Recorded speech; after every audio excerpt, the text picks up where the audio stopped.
el huérfano despreciado que lideró ejércitos. No te necesitamos aquí, Marcos. Ya has causado suficientes problemas. Vete antes de que hagas algo peor. Las palabras de Óscar Valverde retumbaron como disparos en la pequeña casa comunal del caserío Los Arrayanes. Todos los presentes, agricultores de manos partidas y rostros curtidos, bajaron la mirada mientras Marcos Salvatierra, con el pecho agitado y los nudillos manchados de tierra, sostenía la mirada sin saber si romper a llorar o a gritar. Había trabajado desde el amanecer descargando sacos de trigo, reparando cercas y recogiendo basura de un terreno que jamás lo consideró uno de los suyos. Y ahora lo echaban. Otra vez. Como si fuera un perro sarnoso que solo servía para morder. Todo comenzó cuando Marcos tenía 8 años y lo encontraron durmiendo entre las bolsas de cebada en el almacén de la hacienda Santa Emiliana. Nadie sabía de dónde había salido, ni siquiera él lo recordaba bien. Decía que su madre había muerto de fiebre, que un día la encontró tiesa como un palo en el catre y que nadie vino a buscarla. Desde entonces, vagaba por los caminos de tierra, robando frutas cuando podía y durmiendo bajo las ruedas de los carreteles hasta que el capataz Lorenzo Alquinga lo sacó a patadas. La señora Elena Mardones, esposa del dueño de la hacienda, fue quien lo retuvo y, por lástima más que por compasión, lo dejó quedarse como mozo de corral. Le dieron un rincón en el gallinero viejo, 3 comidas y trabajaba el doble y un nombre con el que cargar. Salvatierra, como el jornalero que lo había traído la primera vez, nunca fue bienvenido, ni por los otros niños que lo llamaban el sin sangre, ni por los adultos que murmuraban que tenerlo cerca traía desgracia. Un año hubo sequía, otro se enfermó el ganado, y en ambos casos alguien hizo el nexo absurdo con su presencia. Creció aprendiendo a no hacer ruido, a mirar sin ser visto, a correr más rápido que los puños de los mayores. Lo único que tenía era la fuerza y una memoria prodigiosa para las tareas del campo. Sabía cuándo una vaca estaba por parir con solo mirarla, podía alinear una arada mejor que hombres con el triple de edad, y aprendió a leer de los papeles rotos que usaban para envolver pan. Pero nada de eso bastaba para cambiar lo que era. Un huérfano sin apellido ni historia. Cuando cumplió 17, pidió que lo dejaran unirse a la cooperativa. Quería dejar de ser un sirviente y pasar a ser uno más. Lo rechazaron con sonrisas fingidas y excusas vacías. Esa misma noche se emborrachó con aguardiente barato y se peleó con 3 hombres. Nadie quiso saber qué pasó realmente. Solo se supo que uno terminó con el brazo roto. Desde entonces, cualquier oportunidad le fue negada. Aquel día en la casa comunal fue el final de una larga cadena de silencios. Óscar Valverde, el jefe del comité campesino, usó esa pelea vieja como excusa. Dijo que era conflictivo, que ponía en riesgo la armonía del pueblo. Nadie lo defendió. Ni siquiera Martina Lagos, la única que alguna vez le sonrió sin desprecio. Salió de ahí con la camisa empapada en sudor y la rabia como única compañía. Pasó semanas vagando entre los cerros, trabajando donde podía, comiendo lo que cazaba o le regalaban en los pueblos vecinos. Y entonces llegó el rumor. El gobierno necesitaba gente para un nuevo proyecto de ordenamiento agrario. Hombres con experiencia en el campo para organizar cooperativas rurales en zonas abandonadas por el Estado. Nadie quería esos lugares, tierras erosionadas, pueblos sin agua, zonas de conflicto con bandas. Pero Marcos fue. No por esperanza, sino por la furia de demostrar que no era menos que nadie. Lo destinaron a la quebrada de Panul, donde solo quedaban ruinas y unas cuantas familias armadas de escopetas viejas. Le entregaron una radio, una carpeta con papeles y le dijeron: «Organiza esto o muere en el intento». Durante las primeras semanas nadie lo escuchó. Los campesinos lo miraban como si fuera otro burócrata que venía a prometer y mentir. Pero Marcos no prometió. Se arremangó las mangas y empezó a trabajar. Arregló el canal de regadío con sus propias manos, soldó los portones oxidados y cuando llegó la temporada de cosecha, fue el primero en levantar la hoz. Día tras día, sin pedir nada a cambio. Los hombres comenzaron a seguirlo, primero por curiosidad, luego por respeto. Las mujeres le cocinaban sin que él lo pidiera, y los niños jugaban a ser Marcos el Fuerte. En 3 meses, Panul pasó de un caserío fantasma a un enclave próspero. El Estado envió más apoyo. Marcos organizó rondas, capacitaciones, y enseñó a leer a los mayores que nunca pisaron una escuela. Lo que nadie esperaba era que las bandas de saqueadores del norte vieran ese éxito como una amenaza. Una noche, entraron a caballo, quemaron los graneros y golpearon a los ancianos. Marcos no durmió. Había anticipado que algo así podía pasar. Al día siguiente reunió a los hombres, les entregó herramientas como armas, organizó turnos de guardia y trazó un plan de defensa. Pero no solo resistieron. Expulsaron a los atacantes con una estrategia precisa, como si fueran un batallón de soldados entrenados. Las noticias llegaron lejos.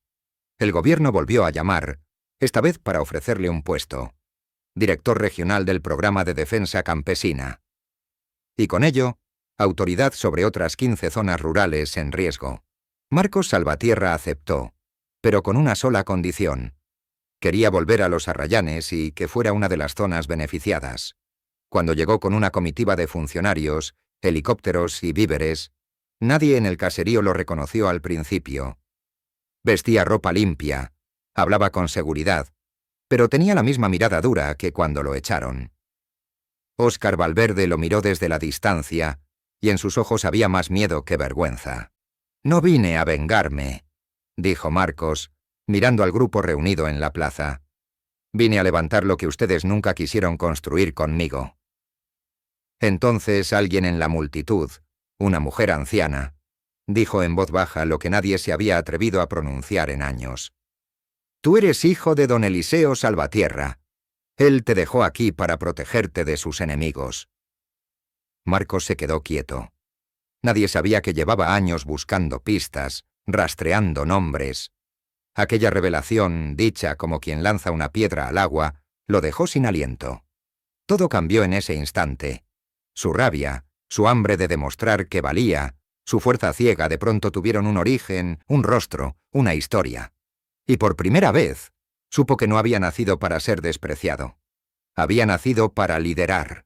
Aquel silencio, tras la confesión de la anciana, pesó más que cualquier acusación o insulto del pasado. Marcos Salvatierra no dijo nada. Solo caminó hasta el viejo roble donde dormía de niño.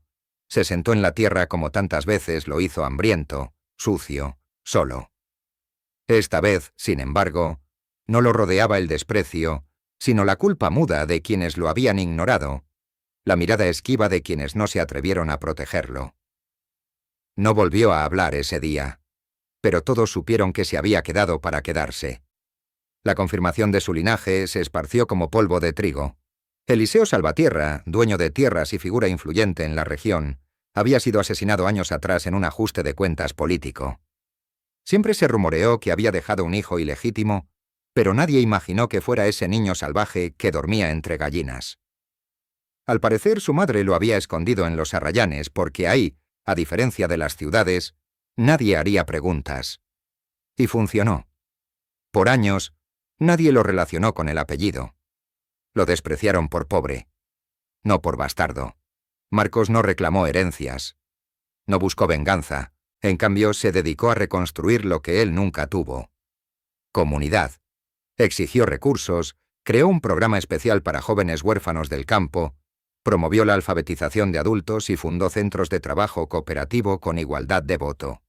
En cada reunión, daba la palabra primero a quienes antes eran ignorados. No hablaba de política, hablaba de dignidad. En los Arrayanes no todos lo aceptaron de inmediato. Algunos hombres como Óscar Valverde lo evitaron durante meses, otros lo criticaban a escondidas. Pero él no buscaba disculpas.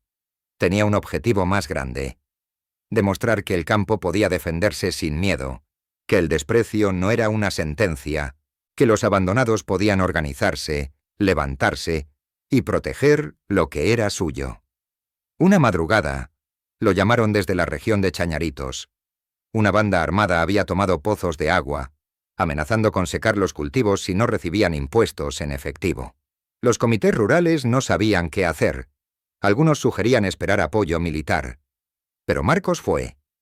Reunió a 10 líderes campesinos de distintas zonas y diseñó una operación que no usaba armas, sino información. Se infiltraron, documentaron todo y difundieron las pruebas por radio comunitaria, redes rurales y con apoyo de prensa alternativa. La presión fue tal que los forajidos abandonaron los pozos sin disparar. Esa fue su mayor victoria: vencer sin violencia. A partir de entonces, fue conocido como el organizador de las tierras olvidadas. Lo invitaban a congresos, lo buscaban periodistas, lo cortejaban partidos políticos. Pero él seguía viajando en camión, durmiendo en colchones duros, comiendo pan con queso junto a los jornaleros. Cuando alguien le preguntaba por qué no se quedaba en la ciudad, respondía: «Allá no aprendí nada. Aquí me enseñaron a sobrevivir». Años después, durante una ceremonia rural en Panul, una niña se le acercó y le preguntó si era cierto que una vez había dormido en un gallinero. Él sonrió. Le dijo que sí, y que gracias a eso ahora ella tenía libros, un lugar donde estudiar, y adultos que la escuchaban. Ella no lo entendió todo, pero sonrió también. Ese gesto bastaba. Marcos Salvatierra murió muchos años después, de viejo, en su cama, en una casa de adobe construida con sus propias manos. Nunca tuvo hijos, pero dejó cientos de comunidades organizadas, una red de defensa campesina sin precedentes, y un recuerdo imborrable en todos los rincones donde alguna vez fue el niño que nadie quiso. Su historia no estaba en estatuas ni en plazas, pero sí en cada joven campesino que se atrevía a levantar la voz. Los que antes lo despreciaron, aprendieron que el origen no define al hombre, y que a veces los líderes verdaderos nacen de la tierra, del silencio y del dolor. Si quieres ver más contenido como este, suscríbete y activa la campanita de notificaciones. No te pierdas el próximo video.